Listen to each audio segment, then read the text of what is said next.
नमस्कार, मैं रचना सरन सदीनामा में समीक्षाकार लेकर हाजिर हूँ आज दिनांक 8 मार्च 2022 का संपादकीय।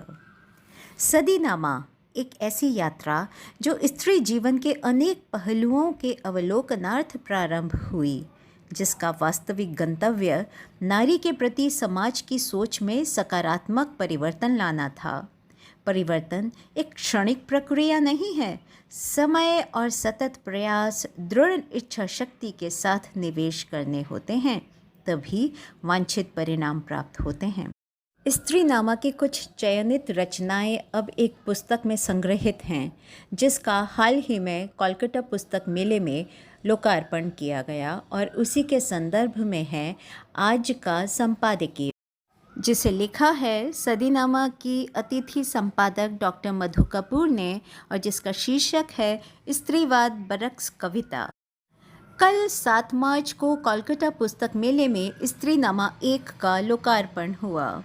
इस संग्रह में बिना स्त्रीवाद का डंका पीटते स्त्री पर कविताएं हैं। यह सत्य है कि भारतीय समाज में एक और बेटियां जहां पराया धन, शोषित, दबी कुचली पुरुष तांत्रिक समाज के द्वारा नियंत्रित मानी जाती हैं, जिनका अपना कोई घर नहीं होता, न मायका न ससुराल इत्यादि, वहीं दूसरी ओर देवी दुर्गा, लक्ष्मी, सरस्वती की श्रेणी में रखकर उन्हें पूजा भी जाता है। यह विरोधाभास भारतीय समाज में सर्वत्र दिखाई देता है। इसका मूल कारण शायद स्त्री अपनी मानवीय दृष्टिकोण के कारण हमेशा रहस्य की वस्तु ही बनी रही है, जिसका भेद पाना मनोवैज्ञानिकों के लिए भी संभव नहीं है। हमारे यहाँ तो अक्सर यही कहा जाता है, त्रिया चरित्रम पुरुषस्य भाग्यम देवो न जानति कुतो मनुष्य। दूसरा कारण जो समझ में आता है कि असुरक्षा की भावना भी कहती है, मेरा पति चाहे मारे या पीटे, दूसरे को क्या इससे मतलब। फिलहाल जो भी कारण हो, स्त्रियां किन्हीं अर्थों में द्वितीय श्रेणी की स्थान समझी जाती हैं, पर इस कथन को 100% सही नहीं मान लेना चाहिए, क्योंकि कई बार इसका विपरीत भी देखा जाता है। इस संग्रह की कविताओं में वैविध्य है। यहाँ स्त्री के विभिन्न स्वरूपों का आकलन भारतीय समाज व्यवस्था के अनुसार विभिन्न प्रकार से किया गया है। कविताओं के संबंध में यदि कहा जाए तो जहाँ एक और कविताओं में मिलता है भारतीय समाज और स्त्री केंद्रिकता के सवाल, जिसमें निर्जीव वस्तुओं में भी स्त्री अपने वजूद का एहसास कराती है, चाहे खाना बनाना हो, चाहे झाड़ू देना हो, चाहे परिवार वालों की देखभाल करनी हो, अपनी सूक्ष्म संवेदनाओं की अभिव्यक्ति की छाप छोड़ जाती है। वहीं दूसरी ओर साइकिल पर दनादन पैडल मारती स्त्री, घंटी टुनटुनाती सीधे सामने देखने वाली स्त्री का भी प्रतिबिंब कविताओं में मिलता है।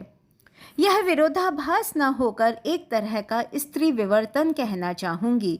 स्त्री अपने अस्तित्व की रक्षा के लिए सामाजिक बंधनों की दीवारों को फांदकर उस और क्या हो रहा है वह भी देखती है। तुम्हारा कोई अधिकार नहीं, आज़ाद हूँ मैं, आबाद हूँ मैं। ऐसी स्त्री स्वयं को सहज महसूस करती है। समय की लक्ष्मण रेखा उसके लिए व्यवधान नहीं बनती हैं। समीक्षाएं लिखते समय बतौर बेबसी होती है। कभी बहुत लिखने का मन होता है, पर समय की कमी और शीघ्रता का आवेदन कई बार समीक्षाओं को गई गुजरी के स्तर पर उतार देती हैं। कई बार कुछ भी लिखने की आधार सामग्री न होने के कारण भी लिखना पड़ता है। यह सवाल तो मीनाक्षी जी से ही किया जा सकता है, जो इसकी उपसंपादिका हैं।